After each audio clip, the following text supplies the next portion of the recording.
All right, so question number 3 is a nice probability problem, and it says a grocery store purchases melons from two distributors, distributor J, distributor K. Distributor J provides melons from organic farms.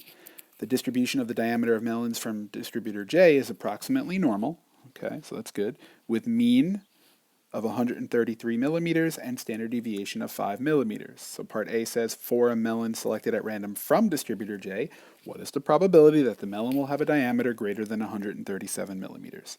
So for part A, they tell us that the mean from distributor J is 133 millimeters. They tell us the standard deviation for distributor J is 5 millimeters, and they're asking us for a normal distribution centered at 133 with a standard deviation of 5. What's the probability the diameter will be greater than 137? Well, 137, we know 138 is about 1 standard deviation, so 137 is about here. So what is that probability? So the probability that the melon from distributor J will have a diameter greater than 137 millimeters. Let's do a nice little normal CDF from 137 to 99999, and we get 0.212.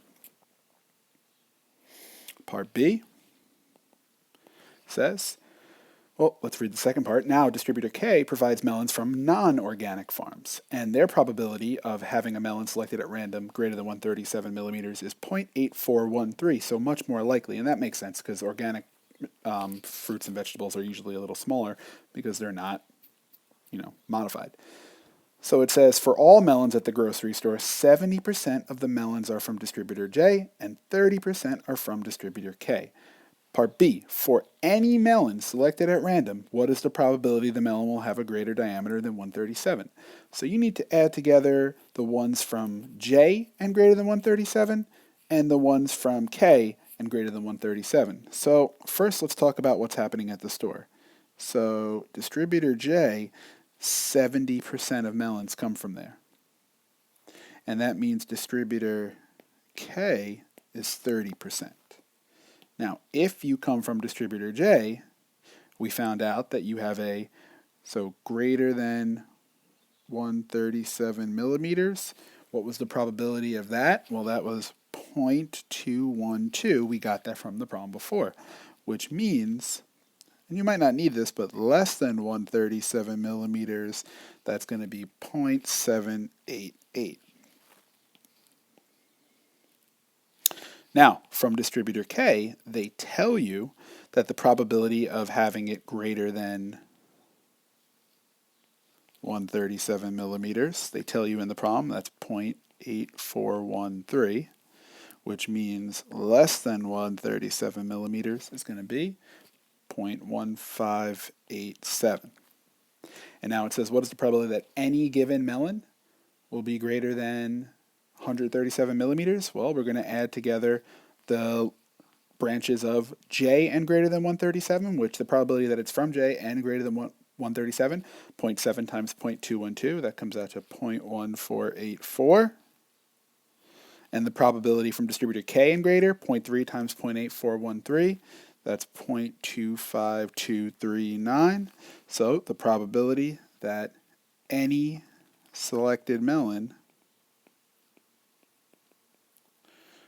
has a diameter greater than 137 millimeters, add them together, and you get 0.4008.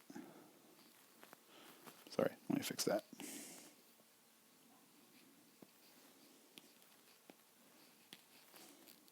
There you go. Now, part C. Part C says, given that a melon selected at random from the grocery store has a diameter greater than 137, what is the probability it comes from J? So again, just write out what it says and then use your reference sheet. What's this says? Given that the melon is selected at random from a grocery store, has a diameter greater than 137, what's the probability it's from J? And you got to be careful here. Remember, the way that a probability is reading is given what?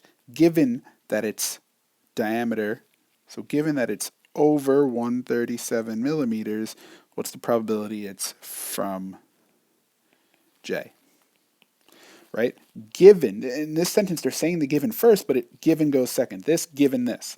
So now if you put A and B, and you get from the reference sheets the probability of A and B over B. Well, what's the probability it's from J and over 137? 0.1484. Apologize. Sorry. 0.1484.